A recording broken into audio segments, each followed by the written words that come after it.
The city of Jingdezhan, in southeastern of China, supplied porcelain to the emperors of China for more than 500 years. Local rock and clay provided the bone and the flesh for the hard white translucent ceramic material called porcelain. A clear glaze coated the porcelain and made it glow, while decoration painted both under and over the glaze added jewel-like colors. Beginning in 1402, China's emperors ordered thousands of porcelain pieces from Jingdezhan every year, for use at the court in Beijing, in state rituals as official gifts for dining and for decorations of the palace. More than 10,000 specialists were at work in the workshop in Jingdezhan. Their descendants continue that tradition here in modern times. Dozens of workshops produce everything from inexpensive tableware to impressive display pieces of fine quality. According to Hitoki Kiyakawa, a Japanese kintsugi craftsman, he said that all the things are created and destined to be broken someday. Without exception, porcelain has also been broken and repaired over time.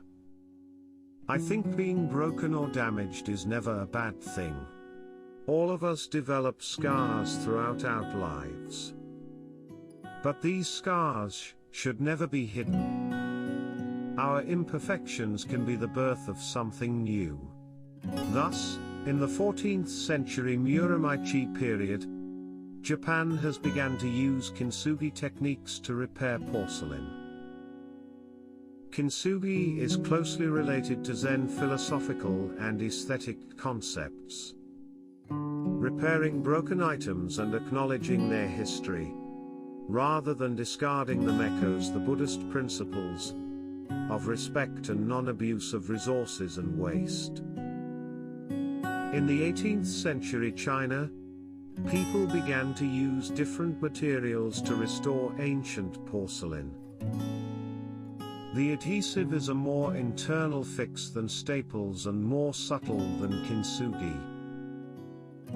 This restoration method combines two different materials, while preserving the history of the porcelain. But unlike kintsugi, this fix is more accessible for people to perform independently, rather than being handled by an expert. In the late 18th century, people used porcelain glue to repair porcelain.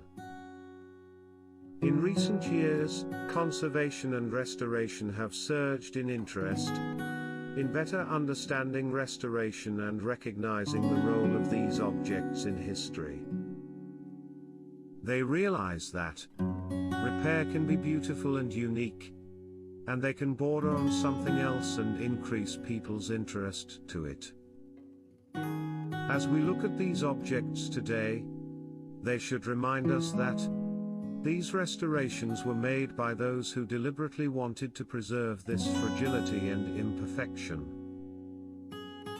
In modern times, people have begun to inherit and carry forward the ancient concept of retaining its sense of fragmentation and imperfection.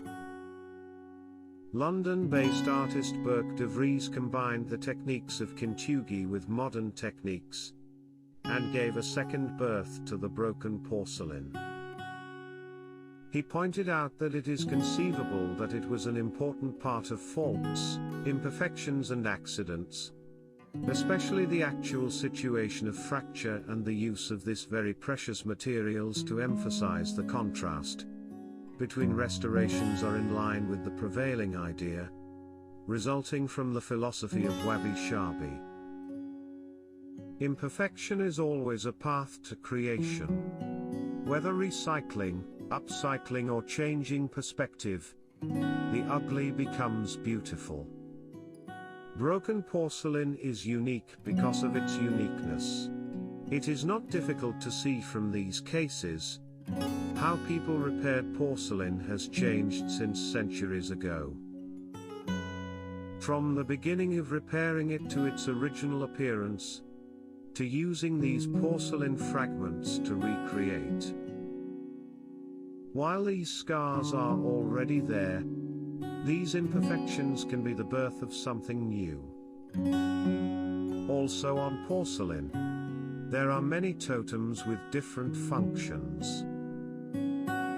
These include region marks, hallmarks, symbols of good wishes, and religious or cultural symbols.